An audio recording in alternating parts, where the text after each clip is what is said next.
مسلمانوں، سب نمازیں خصوصاً بیچ کی نماز یعنی نماز عصر پورے اہتمام کے ساتھ ادا کرتے رہو اور اللہ کے آگے ادب سے کھڑے رہا کرو.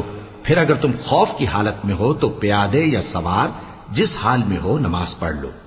پھر جب امن و اطمینان ہو جائے تو جس طریق سے اللہ نے تم کو سکھایا ہے جو تم پہلے نہیں جانتے تھے اللہ کو یاد کرو. اور جو لوگ تم میں سے مر جائیں اور عورتیں چھوڑ جائیں وہ اپنی عورتوں کے حق میں وصیت کر جائیں کہ ان کو 1 سال تک خرچ دیا جائے اور گھر سے نہ نکالی جائیں.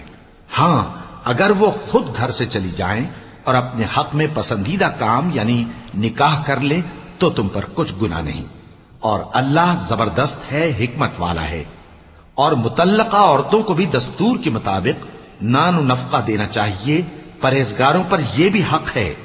اسی طرح اللہ اپنے احکام تمہارے لیے بیان فرماتا ہے تاکہ تم